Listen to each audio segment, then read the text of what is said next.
नमस्कार, आप देख रहे हैं सिटी न्यूज़ मुंबई। राहुल गांधी ने जब से भारत जोड़ो यात्रा निकाल के 3,500 किलोमीटर पैदल यात्रा निकाली, उसके बाद से देश की राजनीति में उथल पुथल सा शुरू हो गया है। देश में कुल मिलाकर के जिस तरीके की राजनीति भाजपा कर रही है और उनकी उसके बाद 20,000 करोड़ रुपए का जो मुद्दा था, मुद्दे को उठाने के बाद उनकी सांसदें छीनी गई। सांसदें छीने जाने के बाद जातीय हिंसा और जातिवाद को बढ़ावा मिलने लगा। साथ ही अलग अलग इनकाउंटर हो रहे हैं, चाहे सरकारी इनकाउंटर हो या फिर अलग इनकाउंटर हो। कुल मिला के देश का ध्यान भटकाए जाने की कोशिश की जा रही है। वहीं पर आज कांग्रेस ने पूरे देश में सत्याग्रह आंदोलन किया है। जवाब दो, इस तरीके का एक स्लोगन के तहत उन्होंने आज तहसील कार्यालय पे मोर्चा निकाला है, आंदोलन किया है। इस वक्त मेरे पास कांग्रेस के वरिष्ठ नेता मुजफ्फर हुसैन है। आइए जानते हैं, डरो मत, क्या किससे नहीं डरो, क्या डरना नहीं? केंद्र सरकार की नीतियों से डरो मत, उनकी ईडी सीबीआई की इंक्वायरी से डरो मत, उनके खोटे केसेस बना करके लोगों को अंदर डालने से डरो मत, उनके बोगस एनकाउंटर से डरो मत, उनके इस देश के ऊपर किए जा रहे अन्याय से डरो मत, उनके इस देश की घटना को ख़त्म करने के षड्यंत्र से डरो मत। अडानी को 20,000 करोड़ रुपए इस देश में शेल कंपनी के माध्यम से आया कैसा, इसका जवाब दो।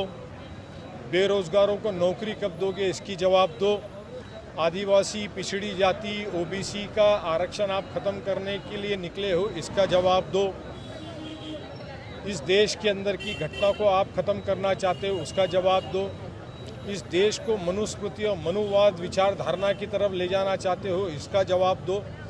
ये सारे मुद्दे जो केंद्र सरकार पार्लियामेंट में पंतप्रधान जी जवाब नहीं देती हैं, इसका जवाब मांगने के लिए कांग्रेस पार्टी रास्ते पे उतरी है और ये मुद्दों को लोगों के सामने हम बता रहे हैं। और आज उसी का एक ठिया आंदोलन हमने यहाँ किया और तहसीलदार महोदय को निवेदन सौंपा है, जो कलेक्टर के माध्यम से राष्ट्रपति और सरकार को जाएगा और सरकार ने उन मुद्दों पे जवाब देना है। कुल मिलाकर के जिस तरीके से देश की राजनीति है, लोगों का ध्यान भटकाया जा रहा है। जम्मू कश्मीर के राज्यपाल गवर्नर ने कुछ पुलवामा के उस संदर्भ में मोदी सरकार के ऊपर ही पूरी तरीके से खड़ा कर दिया शक के घेरे में। क्या कहेंगे आप? और उसके जस्ट बाद यूपी में इस तरीके का एक इनकाउंटर, एक सरकारी इनकाउंटर, उसके बाद प्राइवेट इनकाउंटर। बहुत ही दुर्भाग्यपूर्ण बात है कि जिस पार्टी ने जिस राज्यपाल को जम्मू कश्मीर पे नियुक्त किया था, उन्होंने इस तरह का जो बातें हुई है हकीकत, उन्होंने ओपनली मीडिया में आकर के कहा। ये इस देश के लिए बहुत दुर्भाग्यपूर्ण बात है, हमारे नौजवानों के लिए, फोर्सेस के लिए बहुत दुर्भाग्यपूर्ण बात है। जो हमारे वहाँ पे नौजवान 40 लोग शहादत जिन्होंने दी, उनके लिए दुर्भाग्यपूर्ण बात है कि केंद्र की सरकार, पंतप्रधान, डिफेंस मिनिस्टर इन बातों को लेके बिल्कुल सीरियस नहीं थी कि वहाँ पे उन पर हमला होगा।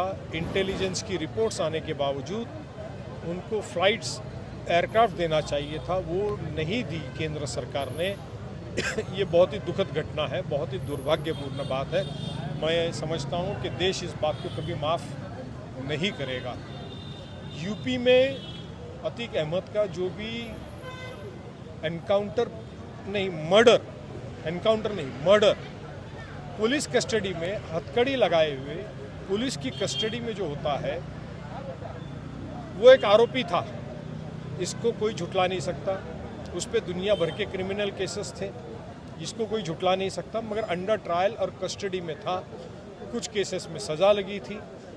ये जानते हुए कि उसने सुप्रीम कोर्ट में अर्जी लगाई थी कि मेरी जान को पुलिस कस्टडी में खतरा है, सुप्रीम कोर्ट ने भी उसको नज़रअंदाज किया और उसने कहा भी था कि मुझे कस्टडी में मार दिया जाएगा। और बिल्कुल वही हुआ है कि उसे मारा गया, क्रिमिनल्स के हंसते मारा गया।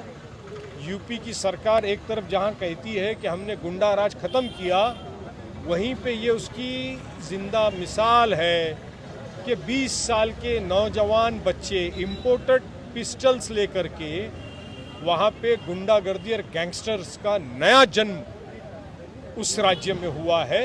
ये उस बात की मिसाल है। यूपी सरकार कितनी भी कमीशन बिठाए, कितने भी जुडिशियल इंक्वायरी करे, मगर ये बात तो क्लियर नज़र आती है कि सरकार की कस्टडी में मर्डर किया गया और मर्डर करने वाले कोई बहुत जूने नामी ग्रामी माफिया नहीं बल्कि नौजवान, जिसका दावा सरकार करती है कि हमने यूपी से गुंडागर्दी और दहशतवाद खत्म कर दिया है। ये नया दहशतवाद और गुंडागर्दी की मिसाल जन्म ये मर्डर ने दिखा दिया। सत्यपाल मलिक के बयान के बाद यूपी में इस तरीके का मर्डर किया जाना, क्या लोगों का ध्यान भटकाने की कोई कोशिश आपकी नहीं, ये नज़र दोनों से? मुद्दे अलग हैं। अतीक अहमद का जो किस्सा है और सत्यपाल मलिक साहब का जो कहना है, वो दोनों मुद्दे अलग हैं। अतीक अहमद के साथ तो क्या होने वाला था उसने खुद ने सुप्रीम कोर्ट में अर्जी लगा के कह दिया था, और जब उसको साबरमती जेल से ले जा रहा था तो मैंने एक टीवी पे बाइट देखा था, वो पुलिस वैन में था और उसने किसी टीवी वाले को पुलिस वैन में से कहा कि ये तो हमको मारने वाले हैं। मतलब उसे भी पता था कि इस तरह से उसको मार दिया जाएगा, मगर अतीक अहमद को और सत्यपाल मलिक साहब ने जो कहा है इसको बिल्कुल जोड़ता नहीं। 20,000 करोड़ रुपया शेल कंपनी कहाँ से आया, इसका जवाब आज तक नहीं मिला है, ना तो लोकसभा में ऑन रिकॉर्ड ये चीज़ रखी गई है। यही तो हम लोग कह रहे हैं कि जवाब दो, और जब पार्लियामेंट में अगर जवाब नहीं मिलता है तो आने वाले चुनाव में जनता ज़रूर इस बात का जवाब मांगेगी और बीजेपी को जवाब देना पड़ेगा।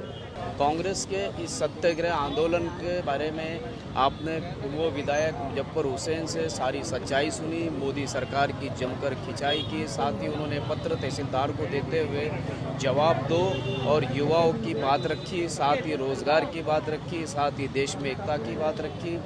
कुल मिला के ये इस तरीके का आंदोलन पूरे भारत में आज कांग्रेस द्वारा किया जा रहा है। इसी तरह की खबरों के लिए मेरे यानी शकील शेख एकता पोद्दार के साथ बने रहे, देखते रहे सिटी न्यूज़ मुंबई।